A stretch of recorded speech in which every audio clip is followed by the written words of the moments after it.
How simple kitchen spices can boost immunity and mood. Instead of reaching in your medicine cabinet, how about reaching into your spice cabinet? Our guest will tell you how in this very helpful episode. Wellness expert and return guest Jaya Jaya Myra tells us exactly what we need to keep in our pantries and how to use our spices in everyday recipes and drinks. In this episode, she tells us about 5 spices and many more. Additionally, she gives us her special recipes for a winter immunity using pantry spices and her mood boosting sprinkle mix for oatmeal, coffee, or baking.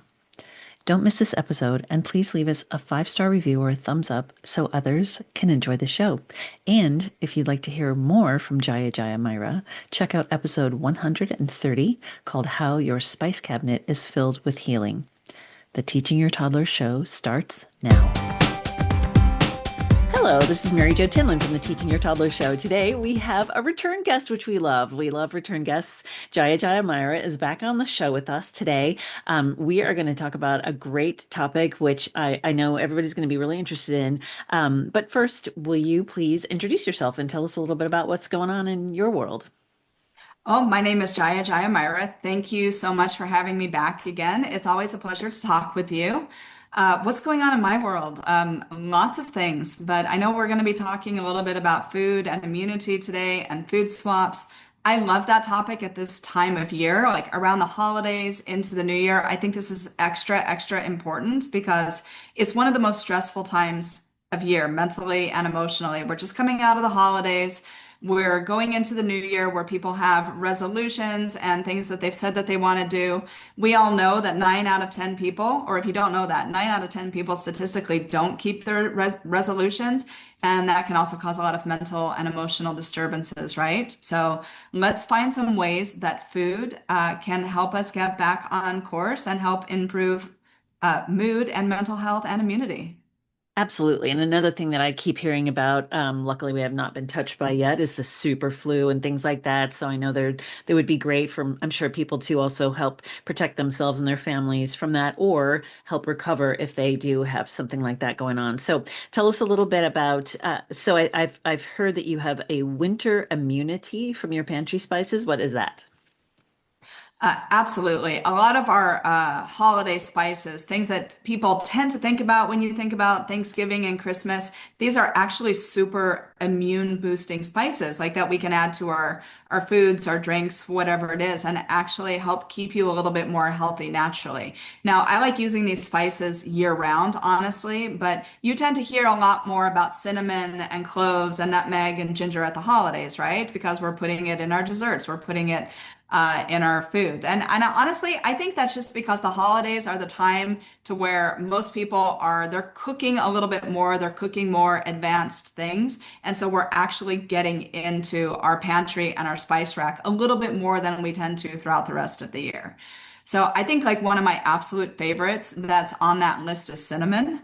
And the reason why I like cinnamon is because it is very antimicrobial and it's immune boosting, but it also has the powerful ability to reduce and regulate blood sugar naturally. So it can help with insulin sensitivity so that your body is processing insulin in a better way. And the reason that this is so important for mood is because blood sugar spikes or dips, they really do impact the mood and the mental health of people. So the more that you are eating things that are going to keep this more regulated, you are going to be happier, you're going to be more stable, you're not going to have as many mood swings, and you're just going to stay healthier overall because anytime, again, like your blood sugar is being more regulated, especially when we're having more sweets. It's like it's a win-win for everything. It's a win-win for your health. It's a win-win for your mood. And if you are staying healthier in general, you are less prone to getting sick. You are more prone to getting sick when your body is getting out of alignment and heading like more towards illness. So these are like small little things that a lot of people don't think about that can actually keep you very physically healthy. But it is important to note. And I think a lot of people think, well, insulin that has to do with diabetes, and it's not me. But like you just said, it does affect us. It affects your mood, it affects your mindset. We see all the stuff now, like with people going on Ozempic and semaglutide, right? And it's because it causes you to lose weight. But the reason why you're losing weight, a lot of it is because of like the insulin sensitivity in the body and how that regulates our hunger hormones and whether you feel hungry or sated. And, everything is literally tied to each other when it comes to health. I think a lot of medical practitioners just don't go above and beyond about explaining like these interconnections. But Mm. again, if you are balancing your diet, if you're maintaining your energy levels, if you're not like eating too many sweets, or you're eating things like cinnamon or other blood sugar regulating foods. Another one would be bitter melon. I don't know if you've heard of that. It's called bitter gourd, bitter melon in English. The Hindi word, I believe, is Karela. It's like this, like literally spiky cucumber-like thing. You're not going to find it at most traditional grocers, but if you go to ethnic places or Asian or Indian, you will definitely find Karela. And it's also like highly blood sugar regulating. So like the more of the stuff like we can bring into our diet, it will definitely help your mood and your mental health too. Is that one that you would then eat as a whole food versus like making it into a tea? I wouldn't make it into a tea because it's actually very bitter. Most of Okay. that stuff is bitter. Cinnamon is like this unique thing that actually adds flavor and spice, and it's not bitter, but it's Mm, also blood sugar regulating and mm, causes you to like to crave like less sweets in general. So I love cinnamon because you can throw it in with food, smoothies, coffee, mm, tea. There's kind of no end to the way we can utilize it. And when you're feeding, young children, toddlers, like we can throw it in with some of the other stuff we're making for them. Like you have applesauce. Cinnamon mm, is a very easy add-on to that. And with the sweetness that things like apples provide naturally, we don't have to add anything else in there to make it taste good. And it just adds a little bit more flavor. So hmm. again, I found, like when my kids were very young, they didn't have problems eating anything that I put in front of them, but it was because I exposed their palates like to more natural and whole foods and spices Hmm. early on. Funny Hmm. story for you, my oldest daughter was obsessed with hot and sour soup ever Oh, since she was about maybe 4 months old. what? That Yeah. young? She could not like get enough of it. Because, we would just like give like little taste if we would go out to eat or get Thai food or Chinese or Yeah, something. yeah. We would always just like, encourage, like, oh, we'll try this. This is soup. You can have this. She Hmm. loved it. She loved it. Oh my gosh. Yeah, our youngest, we always exposed him to like the Indian food we went and the Yeah. sushi or whatever, like all the things like that. And um uh, he got that kind of palate too. That's amazing. I have a couple questions about like so cinnamon. We talked about this last Yeah. time. Cinnamon and cassia are different, so make sure you're getting real cinnamon, right? Yes. The Ceylon cinnamon is probably the best. Ceylon cinnamon. So you're talking about already getting it ground versus like the pieces that you can get. Yeah, I mean, it's very impractical to use the big pieces, right? Because how often are we going to grind them into something? I mean, maybe Hmm. if you're making like a spiced cider and you're going to Hmm. cook it into something, but you're not getting the actual benefit that when you have the ground up spice and you're actually eating it. So you can still Oh. find Ceylon cinnamon at any grocer will have it. Hmm. You just need to look like when it says cinnamon, if it's Yeah. cassia or Ceylon. Or, you can go to a spice shop, order it on Amazon. It's very, very easy to find, but it's Mm-hmm. considered, they call it true cinnamon. Yes, exactly. Yeah. And so, yes, I've seen it at Sprouts or Whole Foods or whatever. I've seen Yeah, it like that. exactly. Are there other like sourcing places that you have, or do you think it's okay to go to Amazon as long as it's like organic or something? Yeah, I always prefer organic in general. Anything that comes into my house, I get organic. Now, I know I can't control that when I go out to eat or other places, but if I'm going to bring stuff into my house, I will either get it organic or just I will go to a spice shop here in the city where most things are organic to begin with, but if they're not, I know that they're sourcing it from like a Mm-hmm. quality, reputable place. So Hmm. I do believe in like putting money behind your values and Hmm. your ethos. So Hmm. if healthy, conscious living is something that's important to you, maybe go for like the more niche like shops, like where you know that they are doing quality sourcing from reputable places and Hmm. like that you are getting the highest quality products possible. Hmm. Question for you about ginger. So you mentioned ginger, and of course you can get ground ginger. Yes. How do you sort of keep regular like pieces of ginger? Because I usually just keep it in the cupboard, but then I don't know, once I've chopped it up a little bit, is it okay to just still keep it in the cupboard, or can I chop it up and freeze it? What should I do with it? I just keep mine out. I have a bowl of like ginger, potato, stuff like that, and it just stays out on my countertop. And Hmm. yeah, I'll just go cut off like a little piece that I'm going to use, and then the rest of it just goes back. back in the bowl, and Okay. then I use it the next time. I mean, of course, it tends to dry out if like you Yeah. don't, use it within a couple weeks. But yeah, Yeah. you don't need to refrigerate it or do anything. Ginger is another one of those super antimicrobial things. Like nothing's going to grow on that. You don't have to worry about it. Okay, good. Good to know. Okay, that's exactly what my question was. And I have another question for you about last time we talked a little bit about natural sweeteners, and one of them that I just sort of learned about is allulose instead of like erythritol. You had mentioned you don't like erythritol, it doesn't work for you. It So I was doesn't like, work. Yeah, yeah, so I've been trying to use a lot more monk fruit, yeah. but now it's monk fruit with allulose versus monk fruit with erythritol. Is that okay? Do you know what that is, or what can you tell us about that? I have not personally used aloes. I know that it's recommended. People say that you tend to use it in like very small amounts, but that would be the same like with if you're using pure monk fruit, you're never going to use large amounts of that. Mm, So honestly, I can't say because I don't have any personal experience okay. with it, like as to how it's going to like work on the body. Hmm. Uh, but yeah, I have heard people recommend it before. You're not going to get a blood sugar spike like you would with consuming regular sugar. So I Hmm. think that perspective is definitely a win-win. Okay. Okay. Thank Yeah, you. I like monk fruit. I like the super pure monk fruit, but I will literally only use it in something like tea or coffee and like these Mm, little little tiny bit. micro doses. Yeah. Gotcha. Okay, cool. Yeah. So another thing that we had talked about before we started recording was this mood boosting sprinkle mix. What is that? So if you are going to say maybe like have tea, maybe even coffee, throw this in a shake. I like making a simple blend of like cinnamon, cardamom, a little bit of nutmeg. You can throw a tiny bit of clove if you like that little extra punch. These spices in general, they're all going to boost your mood.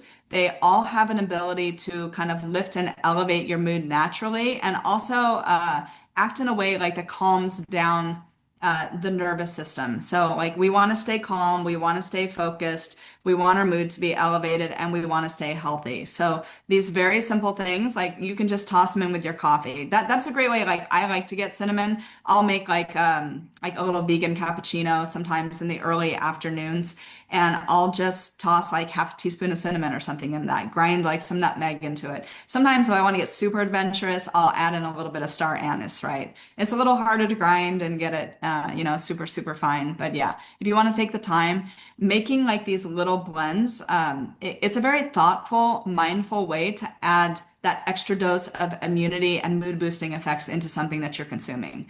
And Mm, so whether you're a kid, whether you're an adult, I like these little sprinkle add-ons because they are hmm. super easy to add into just about anything that you already have. Hmm. I love that. And I never thought about it because I add a turmeric and cinnamon and a little bit of cayenne Yep. to my coffee in the morning. But I never thought like I could use one of those empty bottles and make my own like shaker of the Yes. already blended stuff. So that would be way easier. Yeah. Okay, cool. I like that. And I And love. if you do put sweetener in any of your stuff, it pairs very well with extra sweetness, right? Like we Hmm. don't need to have the extra sweetness, but sometimes if I want my coffee a tiny bit sweeter, I'll add like a very little bit of maple syrup to it. Ooh. Hmm. All of those things like they pair very nicely. Like I like to go for the natural sugars. Hmm. I think it's better overall. Like you will not find white refined sugar in my household at all. Yeah, for sure. Absolutely. Well, those are great. Why do you think it is there any relation? I know that part of one of your books is about vibrational things like that. What do you think is like all of the spices you just named are things that we do use around the holidays? Is there something related to like the winter, the coldness or something of those specific spices you just mentioned? Yes, because practically all of those spices outside of cardamom are warming spices. So they tend to like warm the body up. And when it's already cold, right? We don't need to be cooled down. We need to warm up. We need emotional comfort and sensitivity. And so all of these spices do bring about that additional warmth in the body. So Hmm. something like Ayurveda and Chinese medicine talk a lot about whether foods tend to warm you up or cool you down. So these holiday spices in general are always warming spices, which is probably why traditionally they have been incorporated into foods like over, Hmm. the past few centuries, right? And we Yeah. just tend to cook more at the holidays in general, so then we get exposed like to the traditional things. So I think you're more apt to see these foods in the winter because they're warming. Hmm. And we need that a little bit more emotional support, I think. But I think you should find a way to include some of these in like year round so we stay a little bit more balanced and healthy. Then you can add in cooling spices at other times of year as well. Here's the thing, anything that's in your spice cabinet or on your spice rack is going to have a medicinal benefit. There is not one single spice or food on the planet that does not have a medicinal benefit to it. So you can Mm-hmm. never go wrong. Yeah, yeah. So you mentioned that cardamom is a Yeah. cooling spice. What are the other cooling spices? So the ones that I tend to use, I think like cardamom is definitely number one. I don't know if you would put turmeric in the camp of like being a cooling spice, but it is highly anti-inflammatory. And I definitely wouldn't call it a warming spice like ginger or other things. It doesn't bring, the heat with it. Mhm. I love anti-inflammatory foods and spices in general because there's also these direct connections between inflammation and depression or having mental health issues and all the stuff that's going on in the gut. Whenever you can keep your gut healthier and stronger, the rest of your health is overall going to be a little bit more healthy and strong. I'm glad you So, brought that. I'm yeah. glad you brought that up because I was going to ask you, what do we need to know about pre versus probiotic? So pre and probiotics, they are different things. So prebiotics are basically the food that the probiotics or your microbiome is going to eat. So when you go to the store, you buy probiotics, right? It's basically just these different strains that are a part of our microbiome. These are good, healthy bacteria that help to keep the body healthy. So prebiotics are the food for probiotics, and basically prebiotic is just another word for fiber. Most of the prebiotic foods are insoluble fiber at that, right? So the more insoluble fiber that you eat, it's going to be nourishment like for that microbiome to stay healthy. So again, this is part of this like gut brain axis connection that we have going Mhm. on. Everyone always thinks about fiber like, oh, I need to have like better elimination. I need to go eat fiber. No, you need to have fiber every day to maintain your mental health. Wow. Ooh, that's Yeah, that's yeah, a good yeah. soundbite right there. Yeah, because I don't Absolutely. think people think about, yeah, absolutely. People think about, oh, well, Metamucil, we need it for whatever, like you said, staying regular and that kind of thing, but it's so much more. Yeah, and it's just something that, again, a lot of people, I think they either don't know about. Nutritional psychology is a field that didn't even begin to start to gain any level of importance until around 2018, 2019. It's still a little bit under the radar Hmm. because like people are not looking like directly at these connections between food and moon, unless you are like a psychologist and you want to have like more natural alternatives for things, or of your Chinese medicine or Ayurvedic doctor or practitioner. But fiber is one of the best things that you can do to take care of your gut because your microbiome, or a large part of your microbiome, lives in your gut. Of course, you have microbiome in your mouth, on your skin. These all affect our body in different ways, but what is happening in the gut is directly impacting your mood and well-being. And part of the reason is because most of our happy hormones, like serotonin, 90% or more is made in the gut based on what you eat. It's not happening by a process that's going on in the brain. It starts based on the foods that you are eating and that you are consuming, and then the serotonin gets developed in the body. So when we eat foods that contain tryptophan, for example, so a lot of dairy contains tryptophan. There's definitely more non-dairy alternatives for tryptophan, like because I don't eat a ton of dairy. But yeah, this all starts like directly in the gut. So again, we think about mental health and happiness as being these like brain hormones, but they're actually intrinsically connected to what we eat. Mm. And that is exactly like what you just mentioned is our gut is our second brain and It we've done is. actually past episodes about that exact topic, so that's a great tie-in as well. Is there any difference for I think what you've been describing are dried, is there any advantage to using any of these foods as fresh foods versus dried foods, or are I they think kind you're of this? always going to get a little more of a benefit whenever you can go for the fresh food. It's just Okay. not always like as convenient. And certain Yeah. spices like cinnamon, they're going to be dried anyway. So you might as well just go get already powdered, like ground Hmm. up cinnamon because it's easy to consume. But I love putting fresh turmeric, fresh ginger, like directly in with stir fries or other things that I'm making whole food is always the best. Spices and dried things are, they're still going to have a very, very strong benefit, but sometimes like the essential oils and other things that you get in the fresh food, it's just going to be a little bit more potent and have more of an impact. And Mm, like even like the taste of fresh ginger versus powdered ginger, they are hmm like, they're very, very, very different. Like mm. powdered ginger will tend to bring that heat, but if you get fresh ginger, you get heat, but you also get like a little bit of sweetness. Yeah. I'm glad you brought up essential oils because I had that as a question also, like, because you can get cinnamon essential oil as well as powder. Like, is that something where you would use both or one or the other? I would go for whatever honestly is the easiest alternative or whatever you feel the best about because having a sustainable, consistent habit is more important than doing Mm, something the right or the wrong hmm way because there's no real right or wrong way to go about something. The thing that's hmm going to be the most benefit is whatever you can be the most consistent with. I know Okay. a lot of times people have difficulties finding food grade essential oils, making sure that you can actually consume them. Not everything hmm you buy at the store is going to be food grade. Sometimes you have to hmm special order these things, and that can be a little bit problematic. If you hmm are already big into aromatherapy and essential oil use, and you have these and you have food grade things, yes, hmm consider like adding these into your foods, your smoothies, your hmm drinks. If you hmm don't, I do not think it is necessary at hmm all. It's a little bit of overkill. Just hmm learn how to cook like with traditional hmm spices and add in a few more foods that have like these highly medicinal benefits. Absolutely. Yeah, good note that whatever, you need to make sure if there's a nutrition facts on the back of your essential oil, you can probably consume it. Otherwise, do not, Yeah, right? yeah, Yeah. exactly. Do you have, before I let you go, is there any other, I think we talked a little bit about quick swaps that help with immune support. Is there anything else besides what we've already talked about that you would offer as a quick swap? I think we've covered most of them already. Honestly, The cinnamon, white turmeric, sugar, no, right? ginger. Like Yeah. yep. Yeah, I would say if you can avoid like processed sugar, if you can go a little bit more natural, please do. hmm Maybe that's hmm like palm sugar.